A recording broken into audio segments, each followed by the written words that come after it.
ایک بزرگ کے بارے میں آتا ہے کہ آپ جہاں پر رہا کرتے تھے تو وہاں پر کچھ لوگوں نے درخت کی پوجا شروع کر دی۔ جب درخت کی پوجا شروع کی نا تو توحید کی ایک لہر ہوتی ہے، توحید کا ایک جذبہ ہوتا ہے انسان کے اندر۔ جب وہ جذبہ ابھرا تو کلہاڑا اٹھایا اور کہا کہ میں ان لوگوں کو کاٹ کے رکھ دوں گا، میں درخت کو کاٹ دوں گا، میں یہ کر دوں گا۔ جب آپ وہاں سے چلے تو رستے میں شیطان آیا اور شیطان نے آ کر کہا کہ کہاں جا رہے ہیں حضرت؟ آپ درخت کو خدا مانتے ہیں، اس درخت کو کاٹنے جا رہا ہوں۔ تو شیطان نے کہا حضرت نہیں جائیں۔ بزرگ نے شیطان کو اٹھا کے پٹکا نیچے اور وہ گرا زمین پر۔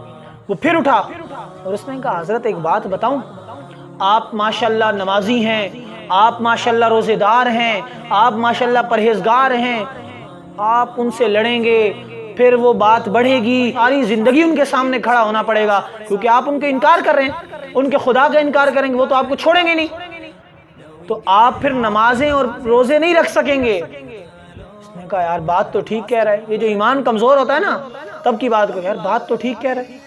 پھر کہنے لگا کہ حضرت آپ نے کون سا ان کی قبر میں جانا ہے؟ جو ہمارے یہاں ہمیشہ ہوتا ہے کہ جی چھوڑو دوسروں کو، تم نے کہا دوسروں کی قبر میں جانا ہے، علماء کو روکا جاتا ہے حق بیان کرنے سے۔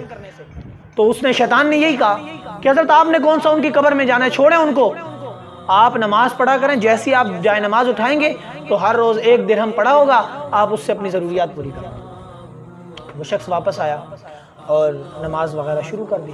جیسے ہی نماز پڑھ کے مصلی اٹھاتا 1 درہم پڑا ہوتا، بڑا خوش ہوتا۔ کچھ دن گزرتے گئے، مصلی اٹھایا 1 درہم نہیں تھا۔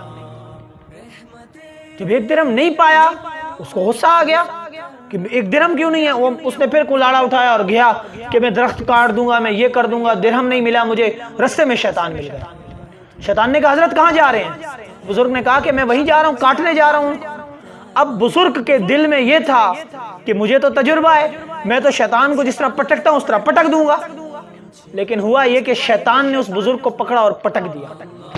بزرگ نے کہا کہ یہ کیا معاملہ ہو گیا کہ میرا تجربہ تو یہ تھا کہ تجھے پٹکوں گا، تو نے مجھے کیسے پٹک دیا، تو نے مجھے کیسے پٹک دیا؟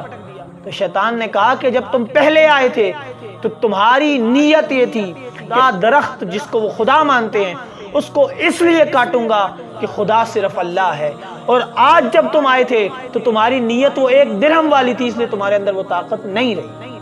تو جب ہماری نیت سچا اور پکا اور خلوص اللہ تبارک و تعالیٰ کی ذات کی رضا ہوگی تو ہم کسی مقصد کو کامیاب ہو جائیں گے، لیکن ہماری نیت اگر دنیا داری ہوگی، دنیا داری کمانا ہوگی تو ہم کامیاب ہو نہ ہو ناکام ضرور ہوں۔